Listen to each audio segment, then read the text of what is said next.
Hello friends, आप सभी का स्वागत है हमारे चैनल पर। और आज हम करेंगे समाजशास्त्र अध्ययन पद्धति यानी कि सोशियोलॉजी की स्टडी मेथड्स करेंगे। तो बहुत ही इम्पॉर्टेंट टॉपिक है। अगर आप यूपीपीजीटी, जेआईसी लेक्चर या यूजीसी नेट या कोई अदर एग्ज़ाम की तैयारी कर रहे हैं तो उसके लिए, जैसे कि आरपीएससी या फिर असिस्टेंट प्रोफेसर, अगर आप सोशियोलॉजी से करें, मेनली बात ये है कि सोशियोलॉजी से कोई भी एग्ज़ाम दे रहे हैं तो बहुत ही इम्पॉर्टेंट है। तो चलिए बढ़ते हैं टॉपिक की तरफ। अध्ययन पद्धति से तात्पर्य क्या होता है कि उस तरीके से है या उस रास्ते से है जिसका हम उपयोग करके किसी भी घटना का एक व्यवस्थित और वैज्ञानिक रूप में अध्ययन करते हैं। यदि कोई घटना है तो उसका कारण क्या है और हम उसका जो है तर्क के आधार पर यानी वैज्ञानिक दृष्टि से उसका अध्ययन करेंगे। ठीक है। सामान्यतः घटनाएं दो प्रकार की होती हैं। पहली कौन सी होती है? प्राकृतिक, और दूसरी होती है मानवीय घटनाएं। ठीक है। तो प्राकृतिक घटनाएं स्वतंत्र और सार्वभौमिक होती हैं, यानी कि वो सभी जगह समान मानी जाती है। जैसे कि अगर यहाँ पर कोई नेचुरल डिज़ास्टर हो जाती है, ठीक है, और कहीं और भी होती है तो वो समान ही मानी जाएगी। ठीक है, क्योंकि यहाँ भी होती है, वहाँ भी, कहीं भी हो सकती है, वो प्राकृतिक रूप से है। इनका प्रत्यक्ष देखने, मतलब कि हम इसे प्रत्यक्ष रूप से देख सकते हैं, अवलोकन कर सकते हैं। इनका वस्तुनिष्ठ अध्ययन भी कर सकते हैं और इनसे संबंधित हम जो है प्रेडिक्शन यानी भविष्यवाणी भी कर सकते हैं। लेकिन जो मानवीय घटनाएं हैं वो ज़्यादा जटिल होती हैं, क्योंकि इनमें अन्य व्यक्ति सम्मिलित होते हैं। क्योंकि इसमें मोस्टली जो है व्यक्ति सम्मिलित होती है, व्यक्ति से संबंधित होता है। ये अमूर्त होती है, जो कि दिखाई नहीं देती, जैसे कि हमारी फीलिंग्स हमें एक दूसरे की दिखाई नहीं देती, लेकिन हम उसे महसूस करते हैं, तो ये अमूर्त होगी। फिर है गतिशील। ठीक है, चलती रहती है, बदलती रहती है। सार्वभौमिकता का अभाव होता है। ठीक है, हर किसी की जैसी नहीं होती। स्वजातीयता का अभाव होता है। भविष्यवाणी करने में कठिनाई आदि इससे संबंधित विशेषताएं हैं। इसलिए इनका वस्तुनिष्ठ अध्ययन करना कठिन है। और इस कठिनाइयों को दूर करने के लिए हम जिन तरीकों का यूज़ करते हैं उसे ही हम क्या कहेंगे? पद्धति कहेंगे। मानवीय घटनाएं, जिन्हें सामाजिक घटना भी कहा जाता है, को अध्ययन की दृष्टि से दो भागों में बांटा है। मूर्त सामाजिक घटनाएं जो दिखाई देती हैं, अमूर्त मानवीय सामाजिक घटनाएं जो नहीं दिखाई देती। ठीक है, तो मानव से संबंधित हैं।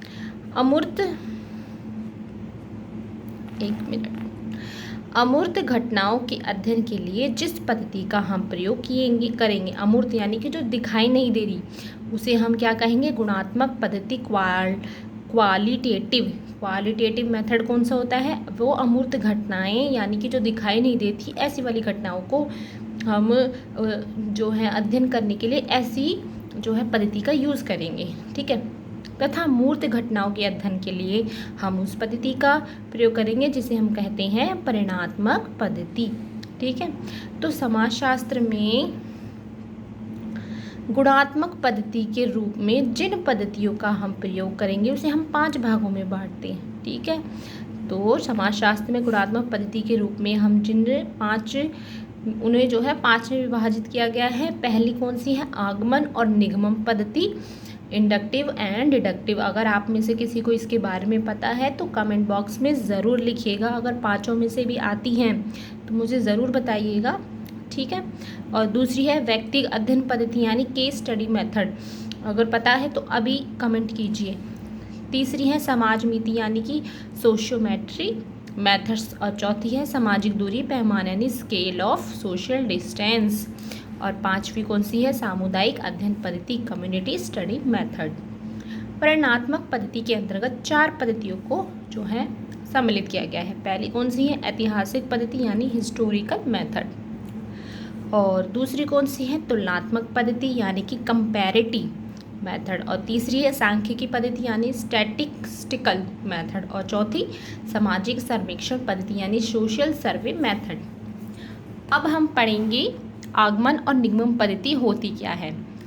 आगमन पद्धति में विशिष्ट से सामान्य की ओर यानी फॉर्म पर्टिकुलर टू जर्नल जाया जाता है, यानी कि घटित घटनाओं का अध्ययन किया जाता है। जो घटनाएं घट चुकी हैं उनका अध्ययन करते हैं, क्योंकि इसमें व्यक्ति से समाज की ओर बढ़ने की बात करी है। यानी व्यक्ति से क्या बनता है? समाज। तो व्यक्ति से समाज की ओर बढ़ने की बात करी है दूसरे शब्दों में कहा जा सकता है कि आगमन पद्धति दृष्टांत से नियम की ओर जाती है। अब हम देखते हैं कैसे। जैसे पत्थर का पृथ्वी पर गिरना, फल का पृथ्वी पर गिरना, ये एक सामान्य चीज़ है, ठीक है। लेकिन किसी ने जो है, अब जब फल गिरा था तो उन्होंने क्या कहा कि किस कारण से, तो ये गुरुत्वाकर्षण शक्ति है जिसके कारण पृथ्वी पर जो है अगर हम पत्थर को उछालते हैं तो सीधा नीचे आकर के गिरता है। तो ये सामान्य से विशिष्ट की ओर हो जाता है, यानी कि ये नियम बन गया है। ये सार्वभौमिक नियम है, आप इसे कहीं भी लागू कर सकते हैं, किसी भी देश में जा कर के ये समान ही रहेगा, ठीक है। अब हम बात करते हैं निगमन पद्धति क्या होती है। इसमें क्या होता है, ये सामान्य से विशिष्ट की ओर, वो कब से, विशिष्ट से सामान्य की ओर, ठीक है। एक बार फिर से देख लेते हैं कहाँ से होती है वो, ये विशिष्ट से सामान्य की ओर है और निगमन सामान्य से विशिष्ट, उसकी उल्टी हो जाएगी, ठीक है। Form to general to particular, ठीक है। घटनाओं का अध्ययन इसमें किया जाता है। इसमें नियम से दृष्टांत की ओर बढ़ा जाता है, जैसे समाज को केंद्र में रखकर व्यक्तियों का अध्ययन।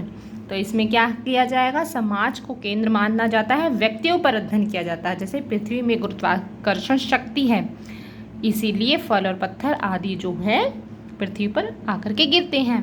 तो ये जो हो गया नियम से सामान्य हो गया। फिर है प्रतीकात्मक अंतःक्रियावाद। घटना क्रियावाद और लोक विधि विज्ञान आदि अपने अध्ययन में आगमनात्मक पद्धति का तो प्रकार्यवाद जो है संघर्षवाद एवं उद्विकासवाद अध्ययन में निगमन पद्धति का प्रयोग करते हैं। अब हम आगे जो हैं प्रतीकात्मक अंतर्क्रियावाद, घटना क्रियावाद क्या होता है, इनके बारे में पढ़ेंगे। फिर नेक्स्ट है व्यक्तिक अध्ययन पद्धति, क्योंकि ये पद्धतियों के बारे में दिया गया है, तो ये सारी पद्धतियाँ हैं, तो आगे भी हम इनके बारे में ज़रूर जानेंगे विस्तार से। व्यक्तिक अध्ययन पद्धति, यह पद्धति किसी भी इकाई का विस्तृत एवं व्यवस्थित अध्ययन करने पर जोर देती है। क्या कहती है, यह किसी भी इकाई का विस्तृत और व्यवस्थित रूप से, यानी कि बहुत अच्छे तरीके से अध्ययन करने पर जोर देती है। ये सीमित क्षेत्र में विस्तृत ज्ञान प्राप्त करने की, यानी कि आप एक छोटा सा हिस्सा लेंगे किसी प्रॉब्लम का, तो उसको विस्तार से आपको अध्ययन करने का जो है ये पद्धति है, तो उसे हम क्या कहेंगे, व्यक्तिक पद्धति। प्रोफेसर लिपले ने जो है बाल अपराध का अध्ययन किया था, और एंडरसन ने होबो संस्कृति का अध्ययन, और वार्नर ने यांकी सिटी का अध्ययन किया था, ठीक है। तो ये सब व्यक्तिक अध्ययन में आएंगे, ठीक है। लिंड ने मिडिल टाउन का अध्ययन किया था, ऑस्कर लेविस ने 5 फैमिलीज का अध्ययन किया था, और थॉमस एवं नैनिन ने पॉलिस पीजेंट का अध्ययन किया था। तो ये सब इसी में आती हैं, पूछी भी जा सकती हैं, आप ज़रूर इन्हें थोड़ा सा याद कर लीजिएगा। बर्गिस इस पद्धति को सूक्ष्मदर्शी पद्धति यानी माइक्रोस्कोप मेथड कहते हैं। तो बर्गिस क्या कहते हैं, व्यक्तिक अध्ययन पद्धति को माइक्रोस्कोप मेथड। नेक्स्ट हम पढ़ेंगे समाज मिति पद्धति क्या होती है, यानी सोशियोमेट्री मेथड्स। इसका सबसे पहले उल्लेख जो है मोर्नियो के द्वारा 1937 में प्रकाशित इनकी जो पुस्तक थी वो शैल सर्वाइव में किया था। तो यानी कि समाज मिति जो पद्धति है सोशियोलॉजी का प्रयोग मोर्नियो ने सबसे पहले किया था, और इनकी पुस्तक वो शैल सर्वाइव।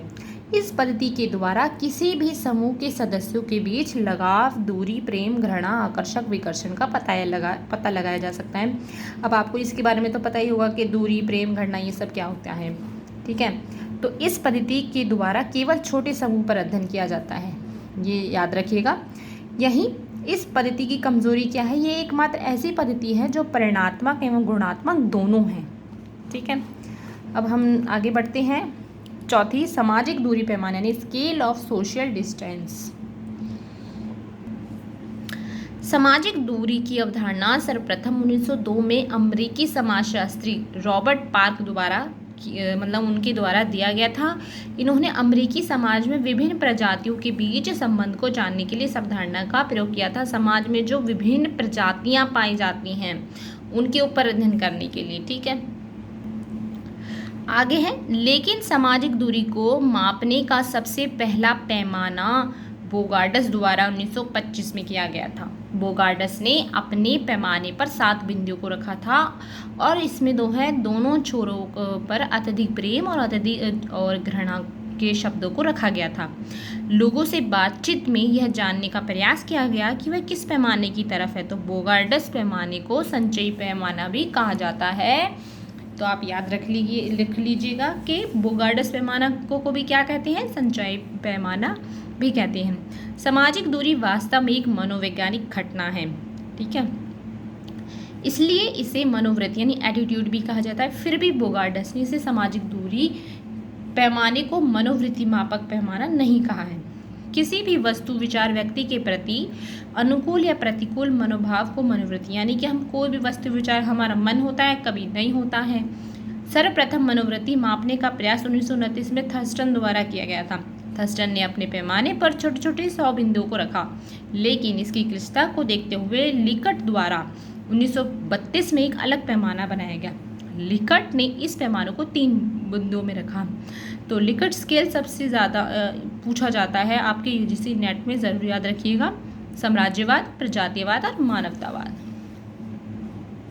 फिर है 1928 में स्टुअर्ट चैंपियन और प्रसिद्धि मापक पैमाना यानी कि स्टेटस मेजरमेंट स्केल बनाया गया, जो कि 4 बिंदु आते हैं इसमें।